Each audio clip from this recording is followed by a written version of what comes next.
Hello दोस्तों, you are welcome my YouTube channel Asu Math Classes. Today we are going to solve Chapter 3 Class 10 Exercise 3.2. इससे पहले हम लोग exercise 3.2 के question number 1 और 2 और क्वेश्चन नंबर 3 का एक पार्ट कर चुके थे।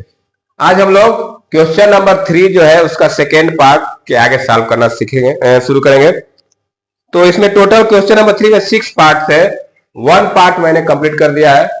अब सेकेंड पार्ट की तरफ चलते हैं। तो जो लोग वीडियो देख रहे हैं वह वीडियो को लाइक शेयर सब्सक्राइब कर दें। तो चलिए आज की क्लास स्टार्ट करते हैं। देखिए मैं क्वेश्चन नंबर 3 का सेकेंड पार्ट लिख रखा हूं। The larger of to supplementary angles exceed the smaller by 18 degree find them. कह रहा है कि दो सप्लीमेंट्री एंगल है, उनमें से एक बड़ा जो है छोटे से larger angle exceed the smaller. कह जो लार्जर एंगल है वो छोटे एंगल को एक्सीड मतलब होता है बढ़ाना। एक्सीड मींस क्या होता है? बढ़ाना।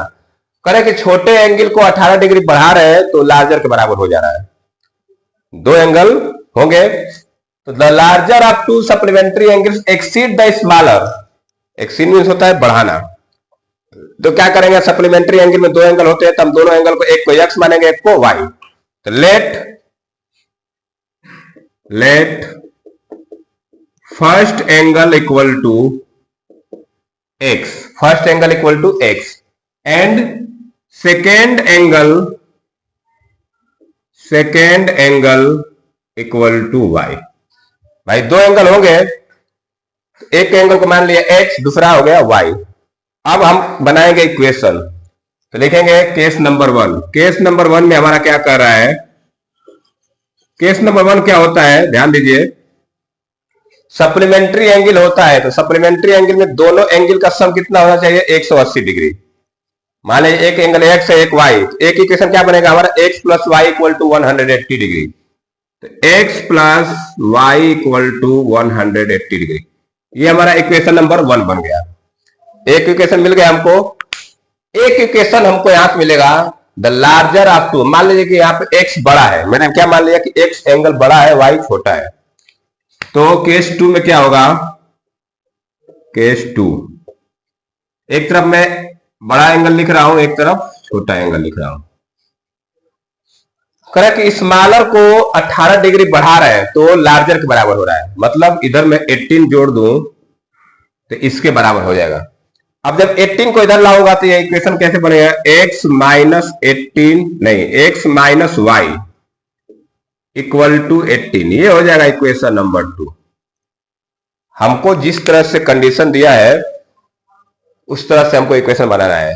तो हमको एक कंडीशन दिया था, larger of to supplementary angle exceed the smaller by 80 degree. जो लार्जर है स्मॉलर को 18 डिग्री बढ़ाते हैं तो लार्जर के बराबर हो रहा है। तो इसका मतलब ये हुआ कि एक इक्वेशन मिलेगा हमको x equal to y plus 18। y को जब इधर भेजेंगे तो x minus y equal to 18। एक इक्वेशन ये हो गया। एक क्या बनाएंगे? एक हम दोनों सप्लीमेंट्री एंगल का सम क्या होता है? 180 डिग्री। एक बनेगा x plus y equal to 180 degree. देखिए इसका हमको नहीं दिया है लेकिन हम इसको अपने मन से बनाएंगे इक्वेशन। तो दो इक्वेशन बन गया। Equation number 1 x plus y equal to 180, second x minus y equal to 18 degree. अब ये दोनों इक्वेशन बन गया, तब इसको हम लोग सॉल्व करके x y निकालते हैं। कौन सा मेथड सॉल्व करना है? सब्स्टिट्यूशन मेथड से। तो चलिए यूज करते हैं। फ्रॉम इक्वेशन 1 से सॉल्व करते हैं। तो इक्वेशन 1 दिया है x plus y equal to 180। मैं y को इधर भेज दे रहा हूं तो x इक्वल टू आ जाएगा 180 minus y, that is equation number 3। ये हो गया इक्वेशन नंबर 3। अब यही वैल्यू इक्वेशन नंबर 2 में रख देते हैं। सब्स्टिट्यूट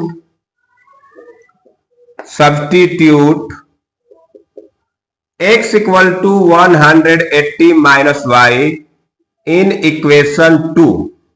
जो x की वैल्यू आई है 180 माइनस वाई, इसको मैं इक्वेशन नंबर 2 में रखूंगा। तो क्या बनेगा? इक्वेशन नंबर 2 है x minus y equal to 80। x की जगह रखूंगा मैं 180 माइनस वाई इक्वल टू 80। बाकी का मैं इधर कर दे रहा हूं। अब देखिए इसको जब सॉल्व करूंगा तो ये 180 को मैं इधर भेजूंगा और माइनस वाई ये बन गया, हो जाएगा -2y।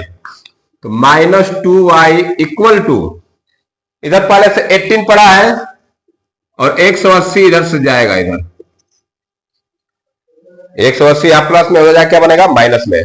अब इनको सॉल्व करिए, -2y इक्वल टू ये हो जाएगा -162। 180 में से 18 को माइनस कर देंगे तो आ जाएगा -162। अब देखिए यहां माइनस माइनस कट जाएगा तो y इक्वल टू आ जाएगा 162/2। 2 से डिवाइड कर दीजिए 81, तो y की वैल्यू क्या मिल गई हमको 81। अब नेक्स्ट क्या होता है, कर रहा है कि ये x y की वैल्यू आ गई। अब सब इसी वैल्यू को y की वैल्यू को रखते हैं इक्वेशन नंबर 3 में, तो x की वैल्यू मिलेगी। लिखेंगे ऑन पुटिंग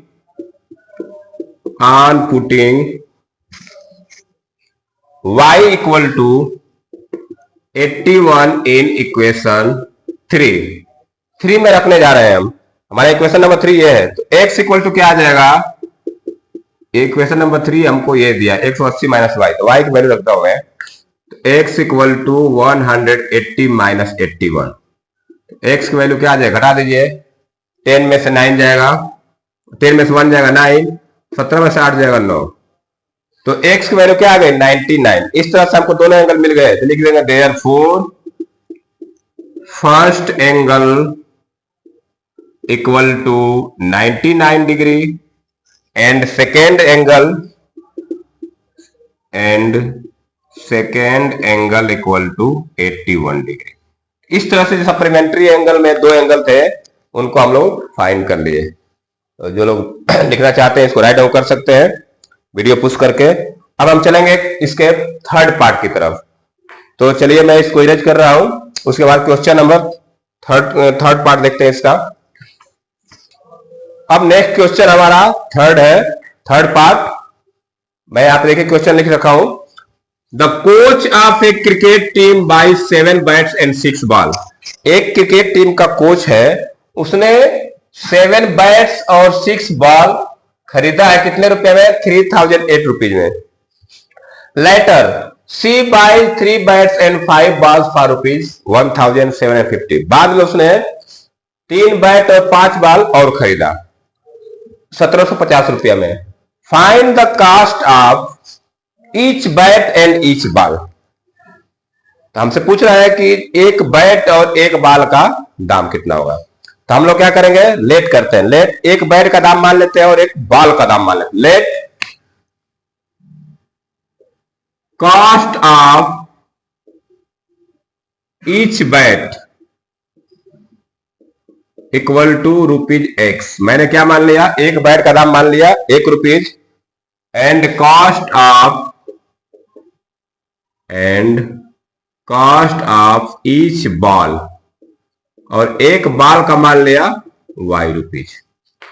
तो मैंने एक बैट का दाम मान लिया, एक हमेशा देखिए two linear equation in 2 variable में हमेशा एक को x मानेंगे एक को y, तो एक को x माने एक को y। अब आते हैं केस नंबर 1 पे। केस नंबर 1 पहला इक्वेशन बनाएंगे हम लोग। केस नंबर 1 देखिए क्या है, कह रहा है कि 7 बैट एट 6 बॉल। एक बैट का दाम x रुपया माना हूं, तो 7 बैट का दाम कितना होगा 7x, क्या हो जाएगा 7x, प्लस एक बॉल का दाम y रुपया, तो 6 बॉल का 6y, तो 7x plus 6y equal to कितने रुपया का पड़ा है इसको 3800 रुपये का। तो ये हो गया इक्वेशन नंबर 1। तो मैंने क्या किया, केस नंबर 1 से एक इक्वेशन फॉर्म किया, 7x plus 6y equal to 3800। अब आते हैं केस नंबर 2 पे। केस नंबर 2 से देखिए क्या इक्वेशन बनेगा हमारा।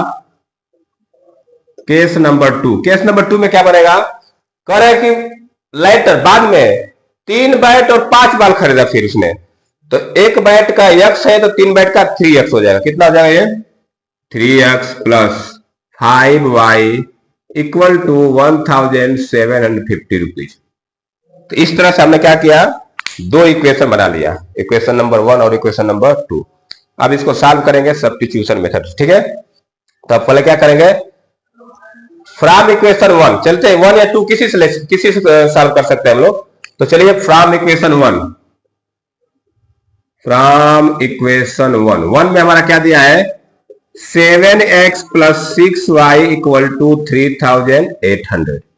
ये हमारा इक्वेशन नंबर 1 है। अब मैं क्या करता हूं, y वाले टर्म को इधर भेजता हूं, तो 7x equal to 3800 minus 6y हो जाएगा। क्या हो जाएगा ये? Minus 6y। अब इस 7 को भी इधर भेज देता हूं, तो यहां से x की वैल्यू आ जाएगी 3800 माइनस 6y अपान 7, पूरा का बटा में। इसको मैं इक्वेशन नंबर 3 कर लिया। तो अब यही वैल्यू क्या करेंगे हम लोग, इक्वेशन नंबर 2 में सब्स्टिट्यूट कर देंगे। तो लिखेंगे substitute x equal to 3800 minus 6y upon 7 in equation number 2 में रखना है। जब 2 में रखेंगे तो इक्वेशन 2 क्या है हमारा, 3x plus 5y equal to 1750। ये हमारा इक्वेशन नंबर 3 है। अब इसी में वैल्यू रखूंगा, तो मैं इधर कर देता हूं। अब ये x की जगह रखेंगे इतना, तो ये क्या बनेगा, 3 ब्रैकेट में 3800 माइनस 6y पूरा का बटा में 7, ये y को मैं थोड़ा सही बना लूं, बराबर 1750 प्लस 5y इक्वल टू 1750। ये जो इक्वेशन नंबर 2 था, मैंने इसमें x की जगह इतना रख दिया। अब इसको थोड़ा सॉल्व करते हैं। देखिए 3 से जब इसको मल्टीप्लाई करेंगे, 0 0 3 8 24 3 3 9 2 11 माइनस ये हो जाएगा 6y 18y हो जाएगा अपान 7 प्लस 5y इक्वल टू 1750, इतना बन जाएगा।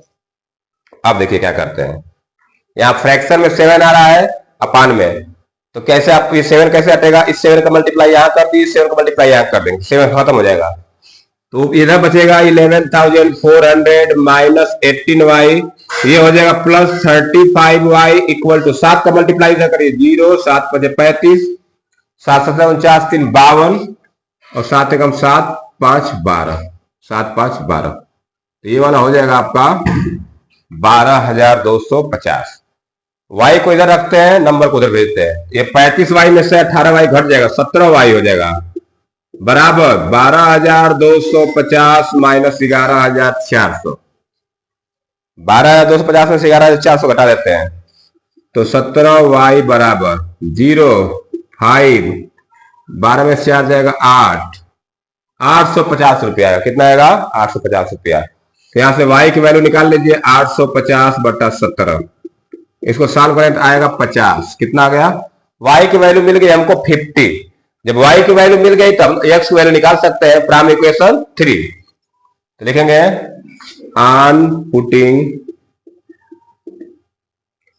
y equal to 50 in equation number 3। Equation number 3 में क्या करेंगे, y की वैल्यू 50 रखेंगे, तो अब क्या बनेगा, ये x equal to 3800 minus 6 into 50 upon 7। अब इसको थोड़ा सॉल्व करते हैं, तो ये बनेगा x इक्वल टू 3800 माइनस 300 बटा में 7। 3800 में 300 घटाएंगे तो आएगा 3500, तो ये आ जाएगा 3500 बटा में 7, और 7 से कट जाएगा तो क्या आ जाएगा 500। तो x की वैल्यू क्या आ गई 500 और y की वैल्यू आ गई 50। तो x किसका हम लोग कास्ट माने थे, बैट का, तो लिखेंगे therefore cost of each bat, bat का कितना कास्ट आ गया ₹500 and cost of each ball, ball का कितना आ गया ₹50 50 रुपया। इस तरह से इस क्वेश्चन को हम लोग सॉल्व कर लिए। बैट का दाम आ गया 500 रुपया और बॉल का दाम आ गया 50 रुपया। तो चलिए इसको आप राइट डाउन कर सकते हैं। अब हम चलते हैं नेक्स्ट पार्ट 4 की तरफ। पार्ट 4 देखिए, मैं क्वेश्चन को लिखने जा रहा हूं, तो इसके पहले इसमें एरेंज करूं। नेक्स्ट क्वेश्चन इज पार्ट 4 है, the taxi charge in A city consist of a fix charge.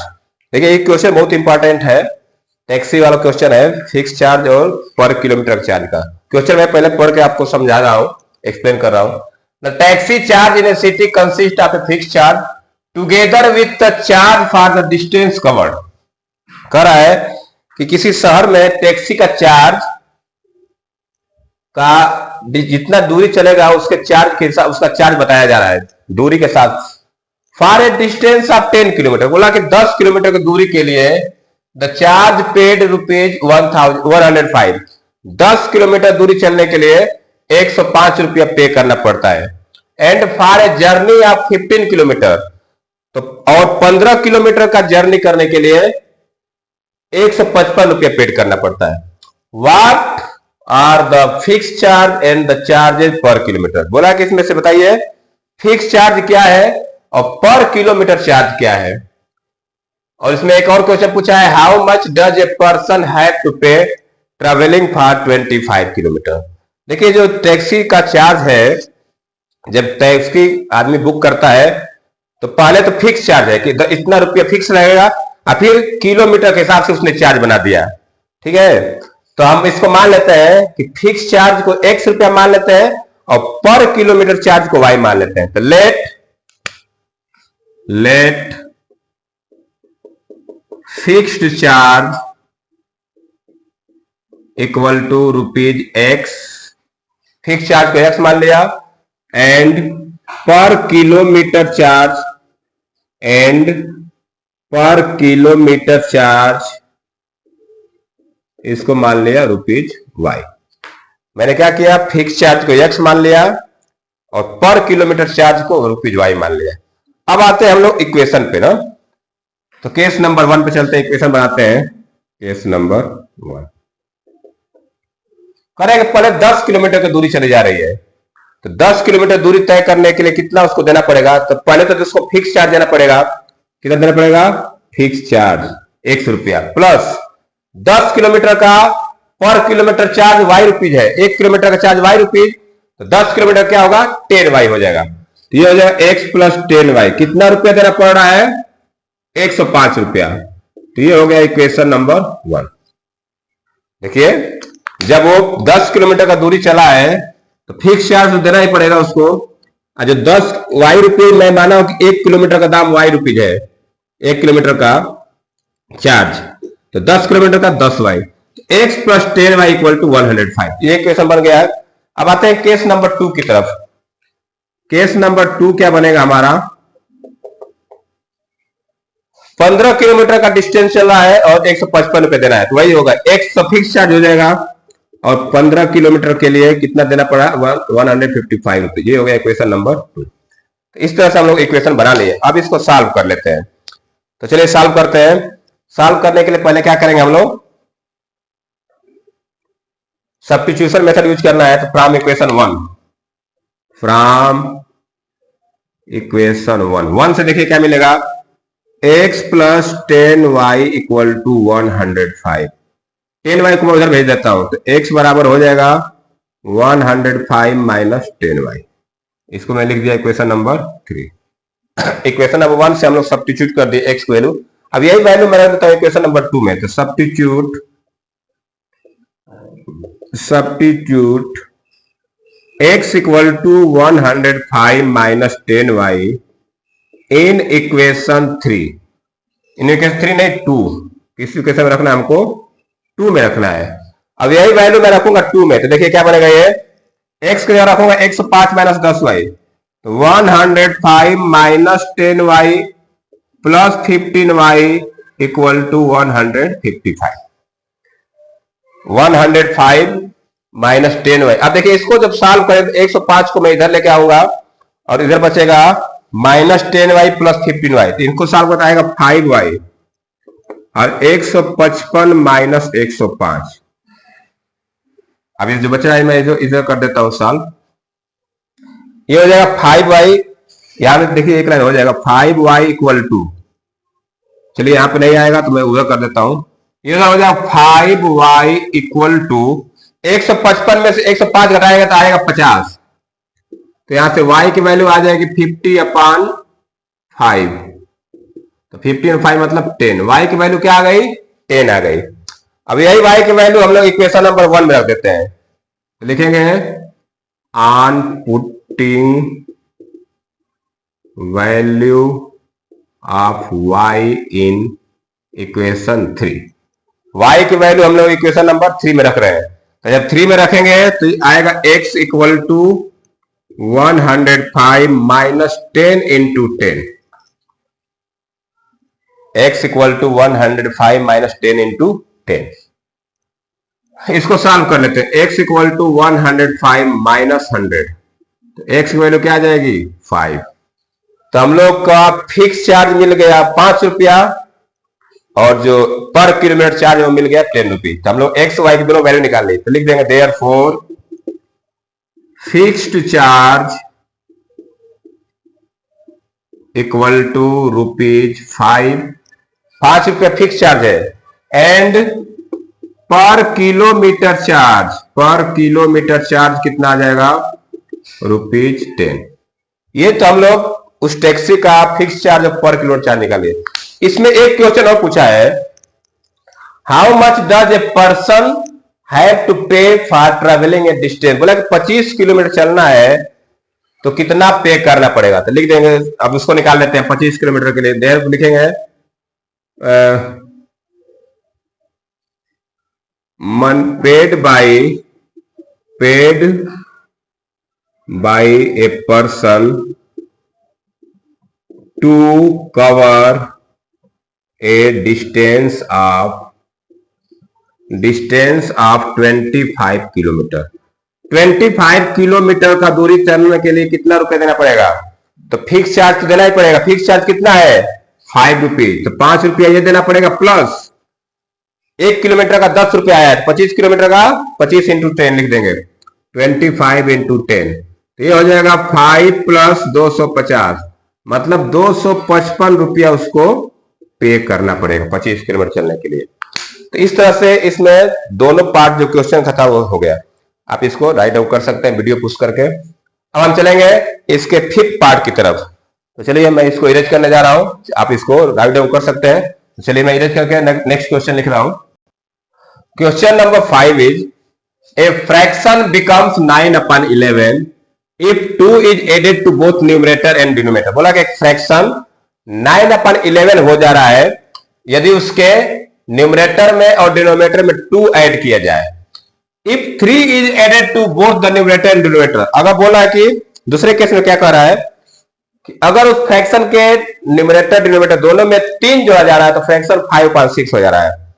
तो कह रहा है कि बताइए फ्रैक्शन क्या होगा ना। अब देखिए फ्रैक्शन के लिए हम लोग न्यूमरेटर को x मानेंगे, डिनोमिनेटर को y। चलिए let numerator equal to x and denominator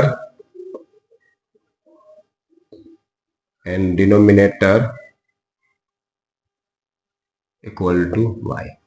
मैंने मान लिया कि न्यूमरेटर x है, डिनोमिनेटर y। अब फ्रैक्शन क्या हो जाएगा, therefore fraction equal to x upon y। Fraction क्या बन जाएगा हमारा x अपॉन y। अब आते हैं केस नंबर 1 में, या अकॉर्डिंग टू क्वेश्चन लिखिए या केस नंबर 1 लिखिए।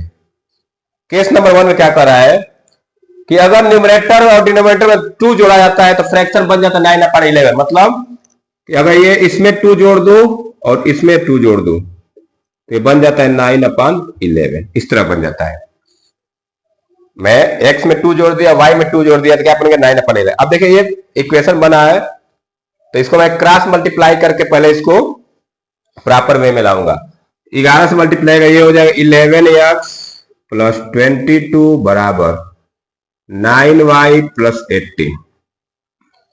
y को इधर करते हैं, नंबर को उधर भेजते हैं, तो ये हो जाएगा 11x minus 9y equal to 18 minus 22। थोड़ा सा और सॉल्व कर लेते हैं। तो 11x minus 9y equal to -4, ये हो जाएगा इक्वेशन नंबर 1। इक्वेशन नंबर 1 में हमारा क्या मिला 11x minus 9y equal to -4, ये हो गया इक्वेशन नंबर 1। अब आते हैं केस नंबर 2 से। इधर आते हैं, केस नंबर 1 से हमको एक इक्वेशन मिल गया। केस नंबर 2 से देखते हैं कौन सा इक्वेशन मिलता है। केस नंबर 2 कह रहा है कि इसमें दोनों में 3 जोड़ा जा रहा है तो फ्रैक्शन आ जाएगा 5/6। तो x प्लस 3 बटा में y प्लस 3 इक्वल टू 5/6। यहां भी क्रॉस मल्टीप्लाई कर लेते हैं ये हो जाएगा 6x plus 18 equal to 5y plus 15। y को इधर करता हूं तो ये बनेगा 6x minus 5y equal to 15 minus 18। ये बनेगा 6x minus 5y equal to minus 3। ये होगा इक्वेशन नंबर 2। इस तरह से दोनों केस से हमने दो इक्वेशन फाइंड कर लिया। पहला मिला 11x minus 9y equal to minus 4, दूसरा मिला 6x minus 5y equal to minus 3। अब चलते हैं इनको सॉल्व कर लें। चलिए मैं सोल्यूशन इधर कर देता हूं।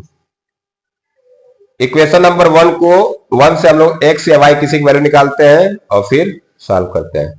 तो चलिए फ्रॉम इक्वेशन 1 लिखता हूं मैं, फ्रॉम इक्वेशन 1 से क्या मिलेगा हमको, 11x minus 9y equal to minus 4। 9y को मैं इधर भेज देता हूं, 11x equal to minus 4 plus 9y हो जाएगा। ये 11x equal to minus 4 plus 9y। अब यहां से मैं 11 भी हटा देता हूं तो माइनस 4 प्लस 9y अपॉन 11। ये हो गया इक्वेशन नंबर 3। इस तरह से हमको इक्वेशन नंबर 3 मिल गया। अब यही वैल्यू क्या करेंगे हम लोग इक्वेशन नंबर 2 में रख देते हैं। तो लिखेंगे substitute x equal to minus 4 plus 9y upon 11 in equation number 2। 2 में मैंने क्या किया, इसका वैल्यू सब्स्टिट्यूट करने जा रहा हूं। तो इक्वेशन 2 है 6x minus 5y equal to minus 3। Value put करिए, 6 minus 4 plus 9y upon 11 minus 5y equal to minus 3।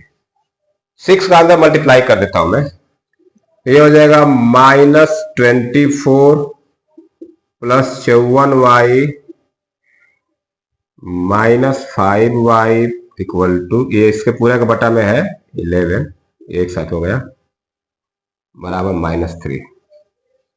अब 11 का मल्टीप्लाई कर देते हैं इधर इधर, नीचे से 11 खत्म हो जाएगा। तो ऊपर बनेगा minus 24 plus 54y minus 55y equal to minus 33। ये 24 इधर जाएगा तो इधर 54y माइनस ये माइनस y बचेगा माइनस 3 प्लस 24, माइनस 3 प्लस 24। तो माइनस y की वैल्यू आ गई 33 में से 24 घटा देंगे आएगा 9, क्या आ जाएगा माइनस 9। तो यहां से y की वैल्यू क्या मिली हमको 9। y की वैल्यू मिल गई, मैं इधर कर देता हूं, क्वेश्चन थोड़ा बड़ा हो रहा है। y की वैल्यू मिल गई 9। अब यही वैल्यू मैं आगे, तो y की वैल्यू 9 में रखूंगा किसमें, इक्वेशन नंबर 3 में। तो लिखेंगे on putting y equal to 9 in equation 3। Equation 3 में मैं इसकी वैल्यू रख दूंगा। तो इक्वेशन 3 हमारा ये है, तो क्या बनेगा x equal to minus 4 plus 9 into 9 upon 11। Solve कर दीजिए, माइनस 4 प्लस 81 अपॉन 11, इसको सॉल्व करेंगे आएगा 77 अपॉन 11, और ये कितना आ गया 7। यहां वैल्यू रखने के बाद सॉल्व करने के बाद आ जाएगा 7। तो हमको x की वैल्यू मिल गई 7 और y की वैल्यू मिल गई 9। तो फिर लिखेंगे therefore numerator equal to 7 and denominator कितना आ गया मेरा, डिनोमिनेटर आ गया 9। तो फ्रैक्शन क्या हो जाएगा, therefore fraction equal to 7 upon 9। तो इस तरह से हम लोग क्वेश्चन नंबर 3 का जो 5th पार्ट था उसको सॉल्व कर लिया। अब एक पार्ट और इसमें बचा है, उसको भी खत्म कर लेते हैं। एज का क्वेश्चन है, तो ये चौथ आप इसको राइट डाउन कर सकते हैं, वीडियो पुश कर लीजिए। अब मैं इसको रेज करने जा रहा हूं नेक्स्ट क्वेश्चन के लिए। Question number 6 is 5 years hence मतलब अब से 5 साल के बाद के यूज हुआ है। The age of Jacob will be 3 times that of his son. कह रहा कि 5 साल के बाद जैकब का एज उसके बेटे के एज से 3 गुना हो जाएगा। विल बी है मतलब फ्यूचर की बात चल रही है। 5 years एगो, 5 साल पहले, Jacob's age was 7 times that of his son. 5 साल पहले जैकब का एज अपने बेटे की एज का 7 times था। What are their present age? देखिए ये एज का क्वेश्चन है, दो लोगों का एज की बात चल रही है, एक जैकब है एक उसका सन है, उसका बेटा है। तो हमसे याद है कि 5 years हेंस मतलब कि विल बी यूज हुआ है, मतलब कि फ्यूचर की बात कर, 5 साल बाद हुआ है। तो हम लोग से प्रेजेंट एज पूछा है, हम दोनों का प्रेजेंट एज को क्या करते हैं, मान लेते हैं। लेट जैकब्स प्रेजेंट एज और लेट हिज सन प्रेजेंट ना। Let Jacob present age equal to x years. मैंने मान लिया कि जैकब का प्रेजेंट का एज क्या है, एक्स है, and his son's present age, उसका सन का प्रेजेंट एज मान लिया वाई ईयर्स। ठीक है, दोनों का एज मान लिया, जैकब का एक्स मान लिया, उसके सन का वाई मान लिया। अब चलते हम लोग केस नंबर 1 से इक्वेशन बनाएंगे। दो केस दिया है, दोनों से इक्वेशन बनाएंगे, फिर इसको सॉल्व करेंगे। तो केस नंबर 1, केस नंबर 1 क्या कर रहा है कि 5 years के बाद, आफ्टर 5 years, 5 years है मतलब जो प्रेजेंट एज है उससे 5 साल बाद। तो पहले हम क्या करते हैं, 5 साल बाद दोनों का एज निकाल लेते हैं, या ऐसे समझिए अभी जैकब का एज एक्स ईयर्स है, 5 साल बाद क्या हो जाएगा, एक्स प्लस 5, इसका क्या हो जाएगा, वाई प्लस 5। तो मैं सीधा इक्वेशन बना रहा हूं, 5 साल बाद जैकब का एज हो जाएगा एक्स प्लस 5 और उसका बेटा का हो जाएगा वाई प्लस 5। करेंगे 5 साल बाद जैकब का एज ये है, अपने उसके बेटे के एज का 3 गुना हो जाएगा, क्या हो जाएगा, 3 टाइम। तो मैं अगर इसमें 3 का मल्टीप्लाई कर दूं तो दोनों इक्वल हो जाएगा, ये जैकब का एज हो गया और 3 का मल्टीप्लाई उसके बेटे के एज में कर दे, दोनों बराबर हो जाएगा।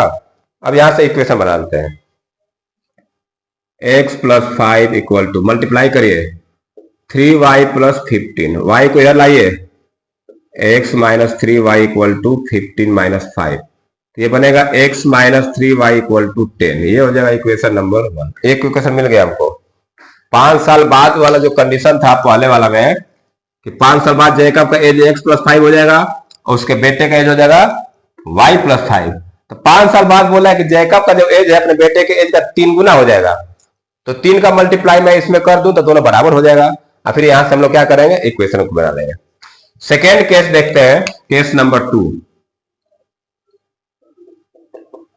केस नंबर 2 5 years एगो, 5 साल पहले की बात चल रही है, जो प्रेजेंट एज से 5 साल पहले। तो मान लीजिए अभी एज उसका एक्स है, तो 5 साल पहले क्या रहा होगा, एक्स माइनस 5। तो ये जैकब का एज मैं लिख दिया इधर और इधर लिख दिया मैं उसका बेटे का एज। कह रहा है कि 5 साल पहले जो जैकब का एज था अपने बेटे के एज का 7 गुना था, कितना था, 7 टाइम। बराबर करने के लिए क्या करूंगा, मैं इसमें 7 का मल्टीप्लाई कर दूंगा। अब इसका मल्टीप्लाई करके एक्स वाई को एक तरफ करके इक्वेशन बनाते हैं, तो ये बनेगा x माइनस 5 इक्वल टू, ये हो जाएगा 7y माइनस 35। y को इधर लाइए, 5 को उधर भेजिए, तो x minus 7y equal to minus 35 plus 5, तो ये बनेगा x minus 7y equal to minus 30, that is equation number 2। तो इस तरह से केस 2 से भी हम लोग एक इक्वेशन बना दिए। तो दोनों इक्वेशन मिल गया हमको, एक मिला x minus 3y equal to 10 और दूसरा मिला x minus 7y equal to minus 30। अब दोनों इक्वेशन को सॉल्व करते हैं, सब्स्टिट्यूशन मेथड लगाना है हमको। तो चलिए लिखेंगे फ्रॉम इक्वेशन 1 से ही करते हैं पहले हम। फ्रॉम इक्वेशन 1 में देखिए क्या दिया है, x minus 3y equal to 10, तो यहां से x बराबर क्या मिलेगा, 10 माइनस 3y। इसको मैं कर लेता हूं इक्वेशन नंबर 3। अब चलते हैं आगे, यहां से हमको x की वैल्यू मिली क्या, 10 माइनस 3y, यही वैल्यू मैं रखता हूं इक्वेशन नंबर 2 में। लिखेंगे सब्स्टिट्यूट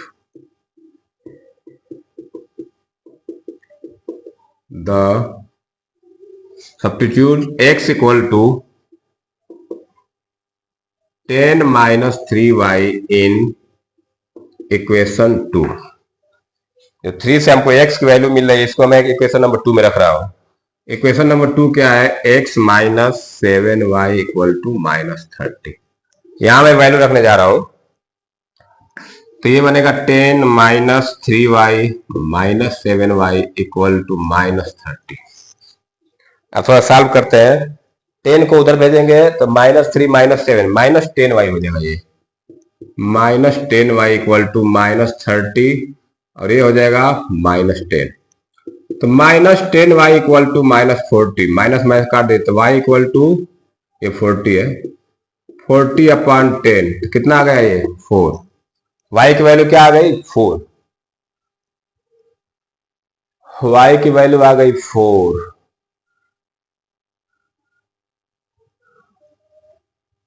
सही आ रहा है। देखिए यहाँ पे मैं y की वैल्यू निकाल रहा हूं, तो minus 4y equal to minus 40 आया, माइनस माइनस कट जाएगा तो y इक्वल टू हो जाएगा 40 अपॉन 4, मतलब क्या आ गया? 10। y की वैल्यू क्या मिला हमको? 10 मिला। अब जब y की वैल्यू मिल गई हमको 10, तो अब आगे क्या करेंगे हम लोग?